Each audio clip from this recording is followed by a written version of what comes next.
Bab 301. Chuck bergegas ke pintu dan dengan hati-hati membukanya. Dia melihat Willa memegang sepiring spaghetti dan berjalan menuju kamarnya. Chuck merasa bersalah. Willa sangat baik padanya sehingga dia bahkan menyajikan makanan untuknya, namun disinilah dia, menyelinap di kamarnya. Tidak hanya itu, dia bahkan melihat pakaian pribadinya. Chuck merasa bahwa itu tidak benar untuk dilakukan. Karena dia tidak bisa menemukan topengnya, itu berarti itu bukan Bibi Logan. Bagaimana mungkin itu dia? Chuck keluar dari kamar Willa dan menutup pintu. Untungnya, villa itu sangat besar. Ketika Willa pergi ke kamarnya, Chuck berlari ke pintu masuk utama dan berpura-pura berada di luar untuk mencari udara segar. Dia berkata, "Bibi Logan, saya di luar. Apakah kamu bosan?" "Ya, aku sudah membawakanmu makanan." Willa baru saja akan mengetuk pintu kamarnya ketika dia mendengar suara Chuck datang dari pintu masuk. Dia kemudian berjalan dengan sepiring spaghetti di tangannya. Ketika Chuck melihat makanan, dia tersentuh. Awalnya, itu hanya alasan, tapi masakan Willa luar biasa, jadi Chuck menyelesaikan semuanya. Melihat Chuck menghabiskan makanan terakhir, senyum Willa semakin dalam dan dia berkata dengan lembut, "Jika kamu lapar di masa depan, beritahu aku kapan saja." Chuck sangat tersentuh sehingga dia tidak bisa tertidur ketika dia kembali ke kamarnya. Mendesah. Apakah itu benar-benar bukan Bibi Logan? Dia menghela nafas. Akan sangat bagus jika dia mencium Bibi Logan. Sayangnya, itu bukan dia. Dia tidak bisa menemukan topeng kucing di kamarnya. Apakah dia membuangnya? Itu mungkin. Willa kembali ke kamarnya. Dia berbaring di tempat tidur dan menutup matanya. Setelah beberapa saat, dia berdiri dan mengeluarkan topeng kucing dari bagian bawah lemari. Dia duduk di tempat tidur, menyentuhnya dengan jari-jarinya, senyum di wajahnya. Tiba-tiba, matanya yang indah sedikit redup. Dia bergumam, "Chucky, kamu baru berusia 19 tahun, tapi aku sudah berusia 30 tahun. Ada perbedaan usia yang jauh di antara kita. Aku semakin tua, tetapi kamu masih sangat muda. Kami tidak cocok untuk satu sama lain." Willa menghela nafas dan duduk di tempat tidur. Dia tidak bisa tertidur. Dia menggelengkan kepalanya dengan kecewa. Apa yang dia pikirkan? Dia meletakkan topengnya lagi. Ada kompartemen rahasia yang menyimpan beberapa hal, seperti obat untuk mengobati luka. "Kenapa kamu tidak di sini? Apakah kamu masih datang?" Regine duduk di dalam mobil dan meringkuk bibirnya. Dia tidak tidur nyenyak baru-baru ini. Itu semua salah Chuck. Dia telah merayunya di bar dan mempermalukannya ketika dia melakukan langkah pertama. Pada saat itu, dia pasti sedang menertawakannya. Memikirkan hal ini, Regine kembali marah. Dia telah bermain-main di bar yang sama selama beberapa hari terakhir, tapi dia tidak melihat Chuck. Dia berpikir, "Mengapa saya datang ke sini?" "Datang," kata teman-teman Regine saat mereka mendekatinya. Mereka tidak mengemudi di sini karena mobil Regine cukup luas untuk memuat mereka semua. Kedua temannya berpasangan, dan hanya Regine yang masih lajang. "Hei, Regine, bukankah aku melihatmu main mata dengan pria berotot terakhir kali kita berada di pesta? Pria itu memiliki sosok yang bagus. Bagaimana hasilnya? Apakah dia tampan?" Temannya bertanya dengan bercanda. Teman lain berkata, "Aku juga pernah melihat pria itu. Dia tidak memiliki banyak otot, tetapi garis-garisnya luar biasa. Dia benar-benar sempurna." "Dia pasti tampan." "Benar-benar tampan?" "Tidak, dia jelek."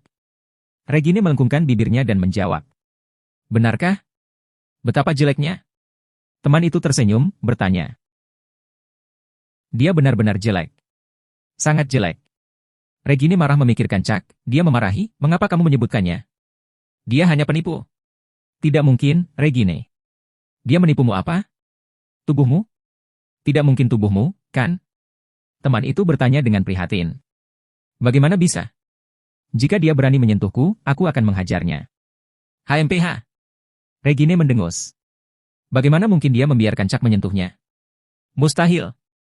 Temannya kemudian berkata, "Regine, kamu tidak boleh seperti ini.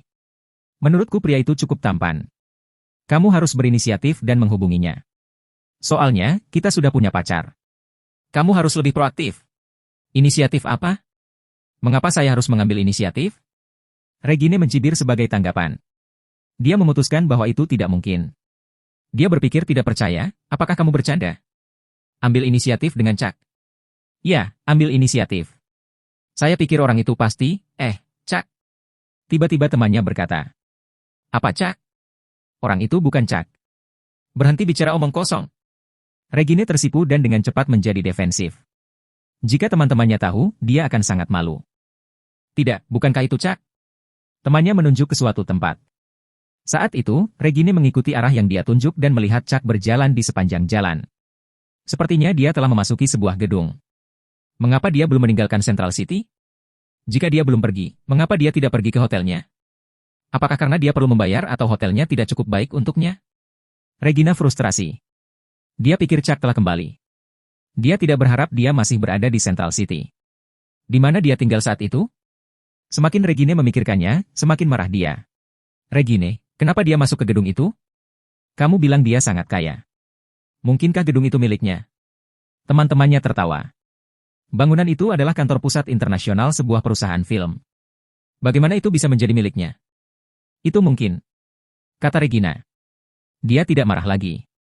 Dia mengira Chuck memiliki alun-alun dan bisnis lainnya, jadi mungkin dia memang bos perusahaan film. Pada titik ini, Regine tidak berani memandang rendah dirinya. Jika dia bukan bos, apa yang dia lakukan di sana? Mungkin? Regine, kamu selalu mengatakan bahwa dia kaya, tapi dia tidak tampak seperti itu. Sebaliknya, dia terlihat seperti pecundang yang benar-benar miskin. Katakan padaku, apakah dia memberimu semacam keuntungan karena mengatakan itu? Temannya tidak mengerti dan bertanya. Aku bersumpah dia kaya. Kenapa kamu tidak percaya padaku? Regine tidak berdaya atas keraguan teman-temannya. Dia ketakutan setelah terakhir kali Chuck memarahinya. Teman itu menggelengkan kepalanya, aku tidak percaya.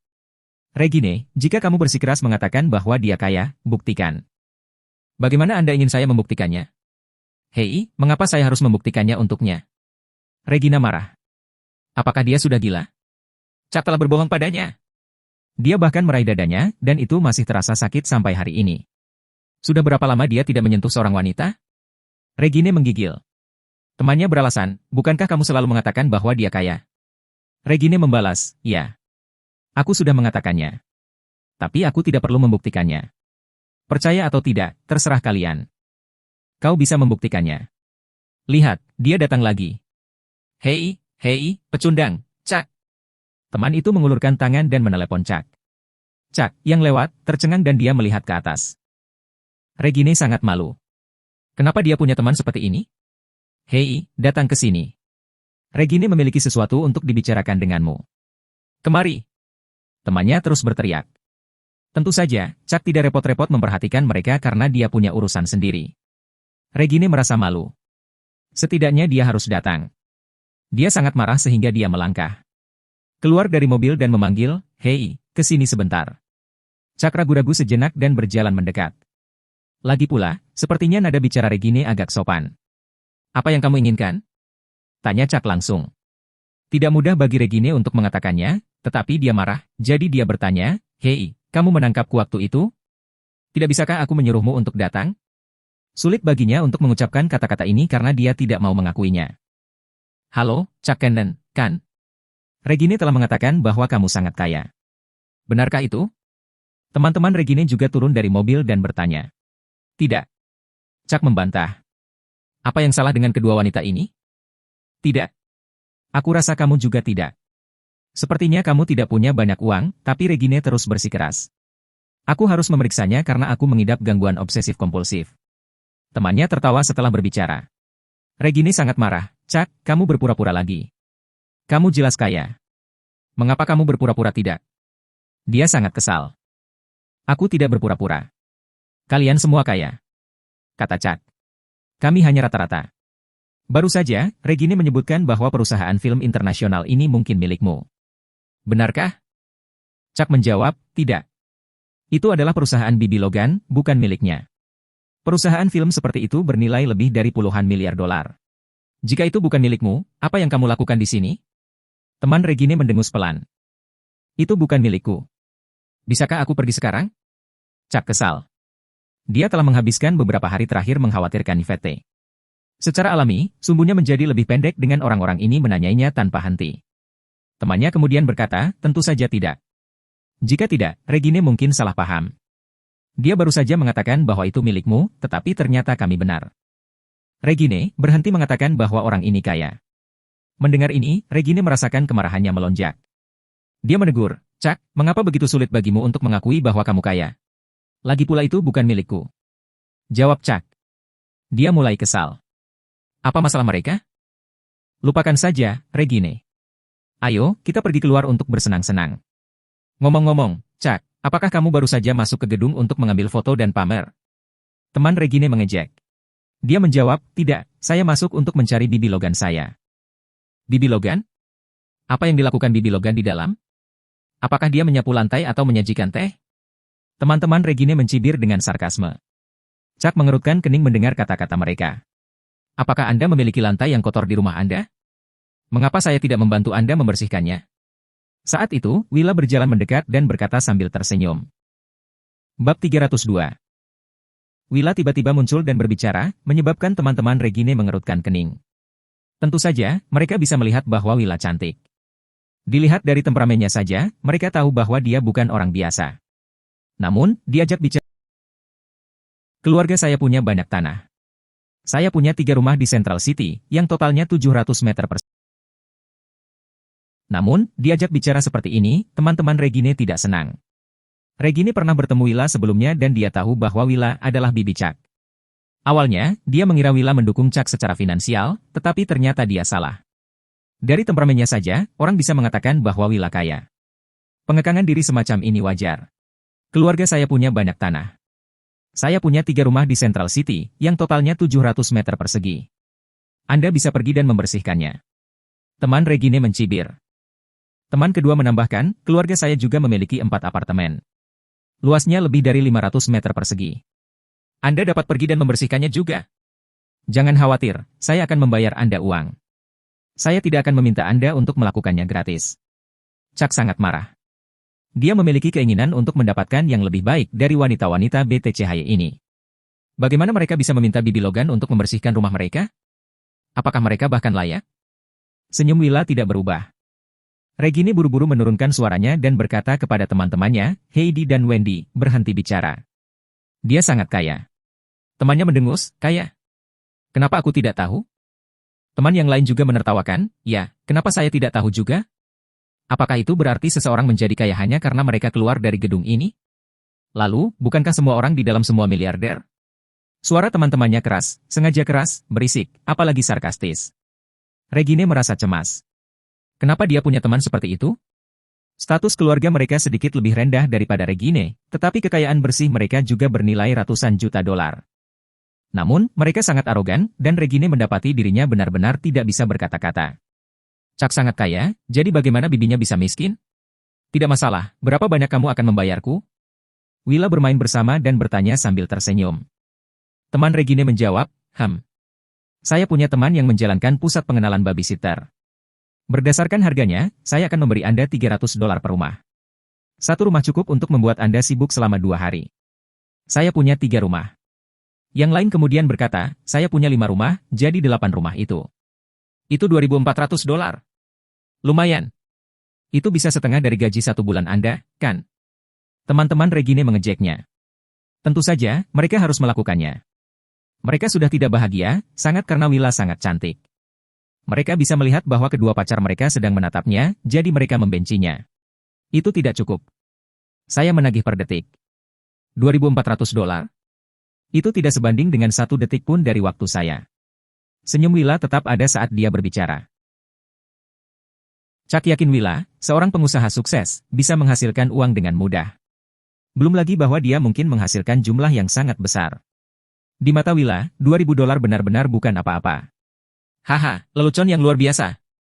Apa maksudmu kamu menghasilkan uang dalam hitungan detik? Jangan bilang kamu pelacur. Teman Regine tertawa terbahak-bahak. Regine terkejut. Dia percaya pada kata-kata temannya. Karena Chuck sangat kaya, wanita ini pasti juga sangat kaya. Meskipun begitu, Regine terkejut mengetahui bahwa Willa benar-benar menghitung penghasilannya per detik. Tiba-tiba, Chuck menampar teman Regine. Dia tidak tahan lagi. Bagaimana mereka bisa mengatakan bahwa Bibi Logan menjual dirinya sendiri? Temannya, yang menutupi wajahnya dengan tangannya, tercengang.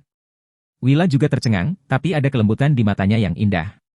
Anak ini sangat baik padanya. Diam. Chuck sangat marah. Chuck benar-benar tidak dapat diterima bahwa mereka akan mengatakan bahwa Willa menjual dirinya sendiri. Sialan, beraninya kau memukulku. Teman Regine berteriak seperti orang gila. Apa yang salah dengan memukulmu? Apakah kamu tahu berapa banyak perusahaan yang ada di bawah bibiku? Bangunan ini miliknya, tentu saja, dia menghasilkan uang setiap detik. Chuck memelototinya dan berkata, "Apa? Bangunan ini miliknya?" Teman Regine menggigil dan tidak percaya. Regine bahkan lebih terkejut. Bagaimana Willa bisa begitu kaya? Jika gedung itu miliknya, itu berarti perusahaan film internasional ini juga miliknya. Ya, ini milik Bibi Logan. Chuck berkata dengan tegas. Teman-teman Regine tercengang. Chuck menyebutkan bahwa perusahaan itu bukan miliknya, tapi ternyata milik Willa. Regine terkejut karena beberapa orang telah keluar dari gedung dan berjalan ke arah Willa, dengan ekspresi hormat di wajah mereka seolah-olah mereka memiliki sesuatu untuk ditanyakan. Regine pernah melihat orang-orang ini sebelumnya. Mereka dulu tinggal di hotelnya, dan mereka semua adalah eksekutif perusahaan film itu. Regine, benarkah? Apakah perusahaan film ini benar-benar miliknya? Temannya bertanya dengan suara cemas. Itu luar biasa. Mereka belum pernah melihat orang-orang ini sebelumnya, tetapi mereka jelas bukan orang biasa. Regine berkata, ya, orang-orang ini adalah eksekutif perusahaan film. Dan mereka sangat sopan padanya. Bagaimana mungkin perusahaan itu bukan miliknya? Sekarang, dia percaya sepenuhnya. Dia tidak punya pilihan selain mempercayainya. Teman-teman Regine bingung. Jika Willa adalah bosnya, dia pasti menghasilkan lebih dari $2.400 per detik. Oke, kamu bisa memutuskan sendiri. Kamu tidak perlu bertanya padaku. Kata Willa kepada para eksekutif. Dipahami. Para eksekutif mengangguk dengan sopan dan kembali. Willa kemudian menoleh ke teman-teman Regine dan berkata, Wyatt Henry, Putri Benjamin Lee, jika saya membersihkan rumah Anda, 1 rumah akan memakan waktu 1 hari. 8 rumah akan memakan waktu 8 hari. 10 jam sehari adalah 64 jam. Menurut dengan tarif saya $100.000 per detik, yang merupakan yang terendah yang bisa saya lakukan, Anda harus membayar saya. Teman-teman Regine ketakutan. Mengingat ini, bahkan semua aset mereka tidak cukup untuk membayarnya. Maafkan aku minta maaf. Teman-teman Regine segera meminta maaf. Mereka benar-benar ketakutan. Mereka juga tidak bodoh. Tentu saja, mereka tahu apa yang dimaksud dengan perusahaan film internasional. Mereka jelas bukan dari level itu.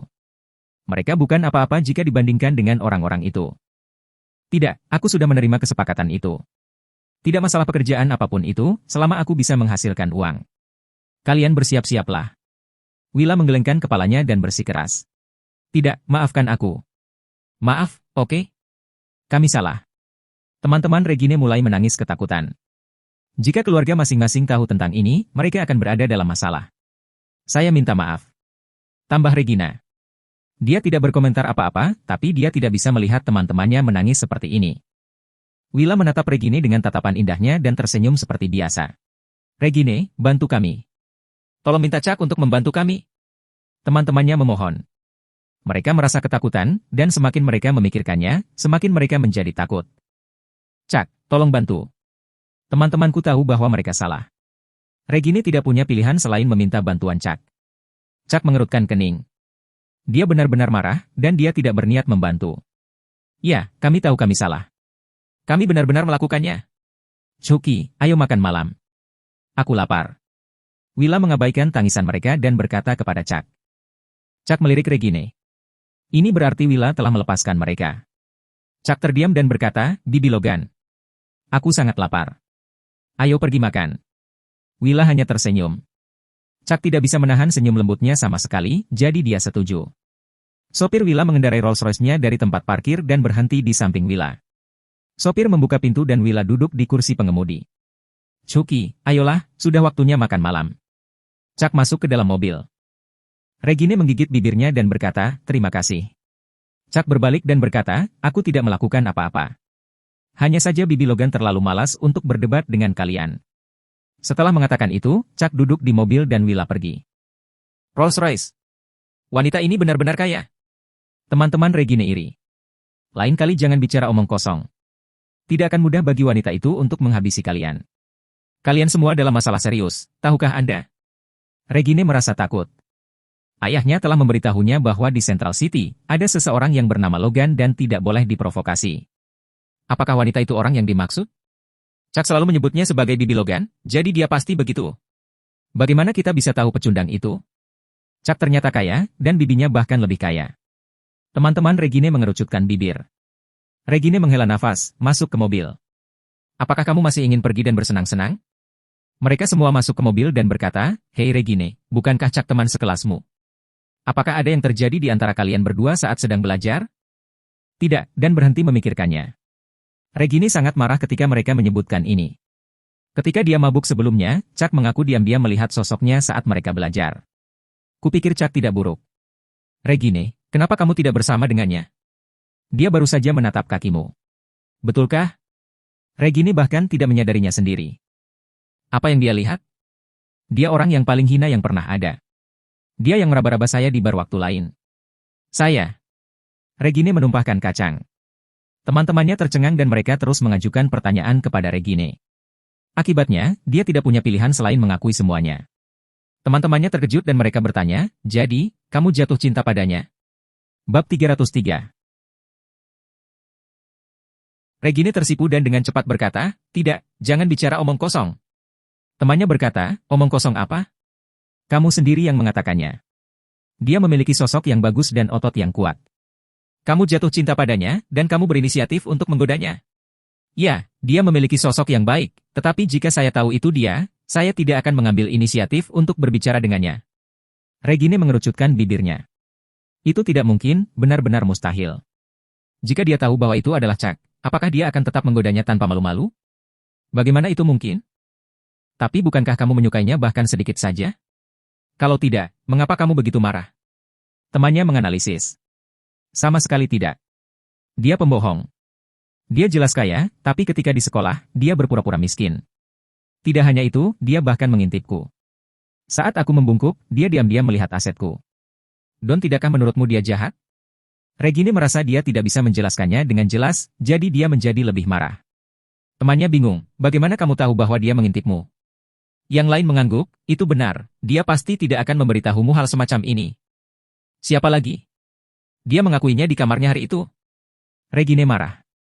Chuck bahkan berkomentar bahwa dia tidak dalam kondisi yang baik saat itu. Berapa umurnya saat itu? Bagaimana dia bisa melongo padanya? Regine, itu tidak benar. Kenapa kamu ada di kamarnya? Temannya bertanya dengan rasa ingin tahu. Teman di sampingnya juga bertanya, saya juga merasa aneh bahwa Anda berdua berada di ruangan yang sama. Apakah ini terjadi setelah kejadian itu? Tidak, aku sedang mabuk, jadi dia membawaku ke kamarnya. Bisakah kalian berhenti bicara omong kosong? Regine kesal karena dia tidak tahu apa yang dia katakan. Temannya tersentak, kamu mabuk? Sial, apakah dia memanfaatkanmu? Tidak, tidak. Bagaimana mungkin aku membiarkan dia melakukan itu? Itu sama sekali tidak mungkin. Regine membantah karena dia sangat yakin itu tidak terjadi. Regine, kurasa kalian berdua salah. Kamu mabuk jadi kamu tidak tahu apa yang terjadi sama sekali. Ayo pergi ke rumah sakit untuk tes kehamilan. Saran temannya dengan ramah. Setelah mendengar ini, Regine hancur secara internal. Bagaimana itu mungkin?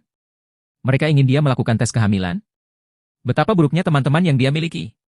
Berhenti bicara omong kosong. Tidak ada yang terjadi antara dia dan aku. Regine menekankan, hampir tidak bisa berkata-kata. Teman-temannya saling berpandangan. Apakah mereka benar-benar tidak? Mereka tidak bisa mempercayainya. FCK, ada apa dengan ekspresimu? Regine melihat mereka dan mengutuk. Dia ingin mengejar Chuck dan segera menghadapinya. Tetapi jika dia harus menghadapinya, bukankah semuanya akan terungkap? Dan jika itu terjadi, Regine sama sekali tidak akan bisa menghadapi Chuck lagi. Lagi pula, jika Chuck jelas tahu bahwa dia telah melanggarnya, bukankah dia akan menertawakannya?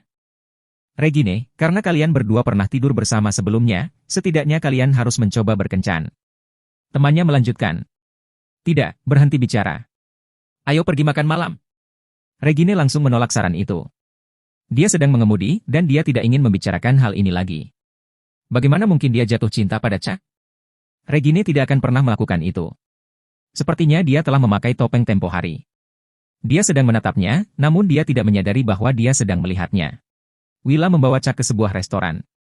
Mereka makan di kamar pribadi. Sebenarnya, Chuck sangat ingin bersama Willa karena saat berada di dekatnya, dia selalu merasa nyaman. Willa perhatian dan dia akan selalu tahu apa yang ada di pikirannya. Setelah mereka selesai makan, meskipun Chuck enggan membiarkan Willa kembali ke perusahaan, dia tidak ingin menahannya. Karena itu, Willa tidak punya pilihan selain setuju. Mereka pergi ke tempat parkir. Willa akan mengirimnya kembali ketika pangeran mengirimi Chuck lagi, memberitahu dia di mana Yvette berada. Chuck memutuskan untuk pergi dan melihat-lihat. Lagi pula, itu dekat, dan Chuck sangat mengkhawatirkan Yvette. Bibi Logan, turunkan saja aku di sini. Aku akan pergi dan membeli sesuatu untuk diriku sendiri. Hanya itu yang bisa Chuck katakan kepada Willa. Chucky, aku bersedia menemanimu sepanjang hari, tidak peduli berapa lama. Willa berkata dengan suara lembut. Dia berpikir bahwa dia adalah anak yang masuk akal dan polos. Chuck tergerak oleh kata-katanya. Dia bersenandung sebagai tanggapan, membuka pintu mobil dan kemudian pergi mencari Yvette. Willa khawatir. Dia memarkir mobil dan kemudian diam-diam mengikuti di belakang. Dia tidak ingin sesuatu yang buruk terjadi pada Chuck. Chuck pergi ke alamat yang diberikan pangeran padanya. Ketika mereka tiba di lokasi, mereka menemukan bahwa itu adalah klub pribadi. Chuck bukan anggota, jadi dia tidak bisa masuk. Namun, klub itu milik Willa. Ketika dia melihatnya, dia segera memanggil seseorang untuk membiarkannya masuk. Saat Chuck mencoba mencari cara untuk masuk, seorang penjaga keamanan datang untuk menyambutnya. Dia bingung. Karena dia sangat ingin melihat Yvette, dia tidak terlalu memikirkannya dan mengikuti penjaga masuk. Willa kemudian tiba di pintu dan segera memerintahkan staf untuk memberikan layanan terbaik yang bisa didapatkan Chuck. Menir keluar untuk menyambutnya, dan Willa mengikutinya ke kantor. Melalui kamera pengintai, Willa melihat Chuck memasuki klub. Dia merasa nyaman dan duduk untuk menonton dengan tenang. Beritahu semua organisasi atas namaku di Central City bahwa Chucky boleh pergi kemanapun dia mau dan tidak ada yang bisa menghentikannya. Willa memerintahkan. Ya, Presiden Logan. Menir itu menurut. Willa memiliki begitu banyak industri di Central City dan manajernya penasaran sekaligus iri. Siapa Chucky ini? Jika Willa memberi perintah seperti itu, maka Chucky harus benar-benar merasa terhormat. Dia hanya bisa melakukan apapun yang dia suka. Willa terus melihat ke monitor dengan senyum di wajahnya. Dia bergumam, Chucky, apa yang kamu lakukan di sini? Apakah kamu di sini untuk bersenang-senang? Apakah menurutmu klub itu menyenangkan? Secara bersamaan, Chuck sedang mencari Yvette. Pangeran menyebutkan bahwa orang kaya generasi kedua mengadakan pesta ulang tahun di ruang pribadi klub ini dan Yvette ada di kamar pribadi ini. Namun, Chuck yakin bahwa Yvette tidak mengenal siapapun di sana, jadi mengapa dia mengambil bagian dalam pesta seperti itu? Chuck berjalan ke kamar pribadi dengan curiga. Presiden Logan, Tuan Muda keluarga Woods mengadakan pesta ulang tahun di dalam. Menir berbicara dengan suara rendah. Chucky tidak mengenal Tuan Muda Woods, jadi mengapa dia pergi ke sana? Willa terlihat khawatir.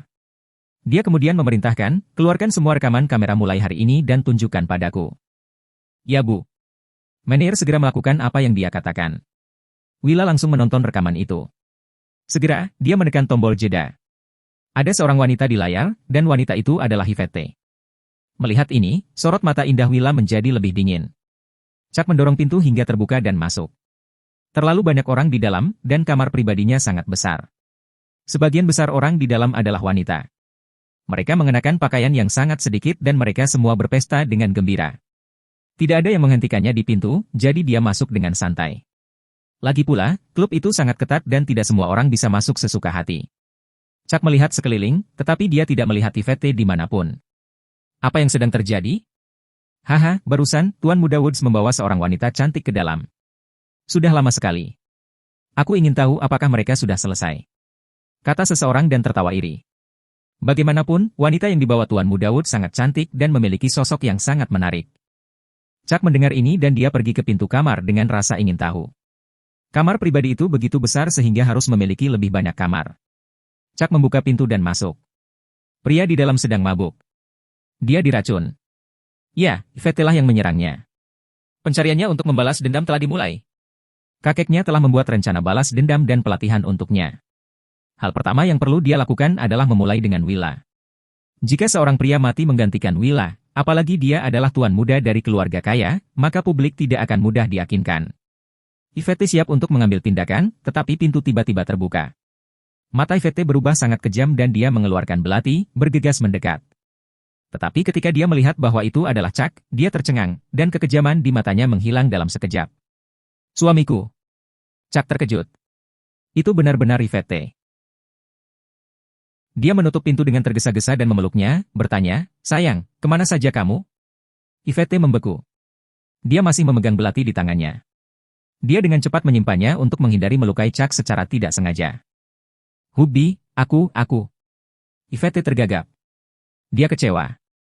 Kenapa ini terjadi? Mengapa ibu Chuck membunuh ayahnya? Pada saat ini, Chuck hanya melihat Yvette di dalam ruangan. Dia tidak melihat Tuan Muda Woods tergeletak di tanah.